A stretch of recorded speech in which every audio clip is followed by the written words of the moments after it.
L'ordre du jour appelle les questions au gouvernement. La parole est à Monsieur le Président Olivier Becht. Merci, Monsieur le Président. Je voudrais associer le groupe Agir Ensemble à l'hommage qui vient d'être rendu à Éric Masson. Et je suis sûr que tous les groupes s'associent à cet hommage à ce policier, mais également à tous les policiers, gendarmes, policiers municipaux qui luttent tous les jours pour faire respecter dans nos rues les lois de la République. Éric Masson n'est hélas pas la seule personne à avoir été assassinée la semaine dernière. Parmi les personnes assassinées figurait également Chahinez Bouta, qui a été assassinée sous les coups de son mari, aspergée d'essence, brûlée vive. Ainsi, dans notre pays, 39e féminicide depuis ce début d'année. C'était également un record que nous avions atteint dans les années précédentes. Une femme meurt tous les 3 jours sous les coups de son mari. Et combien se taisent de peur ou de honte, malheureusement, dans le huis clos de nos appartements et de nos maisons. Nous avons déjà fait beaucoup, messieurs et mesdames les ministres. Nous avons mis en place le 3919, nous avons le téléphone grand danger, nous avons les bracelets d'éloignement. Et pourtant, qu'avons-nous raté ? Ma question est simple aujourd'hui. D'abord, quelles sont les conclusions de la mission d'inspection qui a été diligentée par le ministère de l'Intérieur et le ministère de la Justice sur cet assassinat ? Deuxième question, que peut-on faire encore pour que l'on ne voit plus jamais ça ? N'y a-t-il pas, monsieur le ministre de l'Éducation nationale, quelque chose à faire au niveau des écoles pour que dès l'école primaire, l'on puisse, au même titre que l'on apprend à lire et à écrire, apprendre à respecter l'autre, à domestiquer cette violence, pour que plus jamais dans notre pays, des gens ne meurent sous les coups de leur mari, de leurs compagnons, que ce soit des femmes ou des enfants. Merci. Merci, Monsieur le Président. La parole est à Monsieur Jean-Michel Blanquer. Je précise que Monsieur Blanquer représente cet après-midi le Premier ministre qui, comme vous le savez, est à Avignon. Son temps de parole, lorsqu'il s'exprime à ce titre, n'est donc pas limité. Vous avez la parole, Monsieur le ministre. Merci, Monsieur le Président, Mesdames et Messieurs les députés, Monsieur le Président Becht. Le sujet que vous avez soulevé est un des sujets les plus importants qui soit.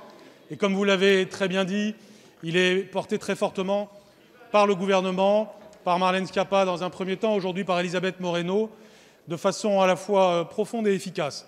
Et je commencerai par l'interpellation que vous m'avez faite en tant que ministre de l'Éducation nationale. Parce qu'en effet, c'est par la prévention que l'on doit commencer.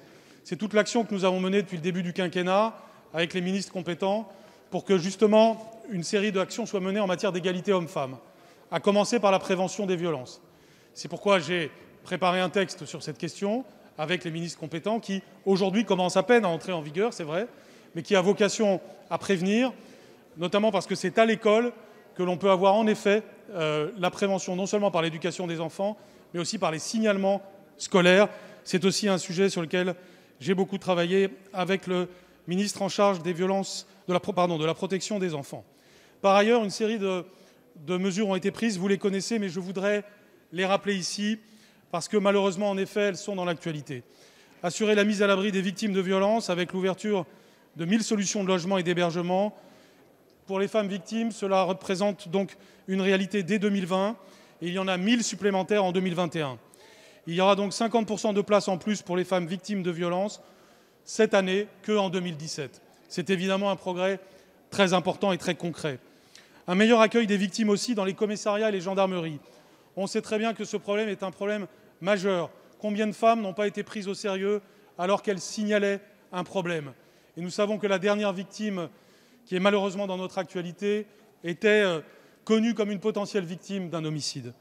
Aujourd'hui, il y a 80 postes d'intervenants sociaux qui ont été créés, une meilleure évaluation du danger, grâce à une grille unique diffusée dans l'ensemble des commissariats et gendarmeries. Enfin, il s'agit de protéger les femmes grâce aux ordonnances de protection, dont le nombre a plus que doublé depuis 2017. 1400 contre 3250 aujourd'hui. Là aussi, on a fait mieux que doubler notre capacité de réaction. Enfin, il y a l'inscription claire dans la loi de la saisie des armes blanches et des armes à feu des auteurs de violences dès l'enquête.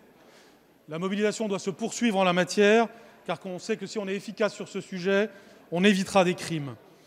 Il faut aussi juger plus vite et plus efficacement, avec des filières d'urgence dans une trentaine de juridictions et une politique pénale qui est ferme et qui est mise en œuvre par les parquets.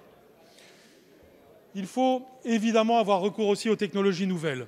Le bracelet anti-rapprochement permet de maintenir efficacement à distance l'auteur par rapport à sa victime au moyen d'un système de géolocalisation. C'est un outil qui a fait ses preuves à l'étranger, nous le savons aussi, et donc 1000 bracelets ont déjà été mis à disposition des juridictions et ils sont déployés depuis le 24 septembre 2020. C'est donc un engagement qui se poursuit.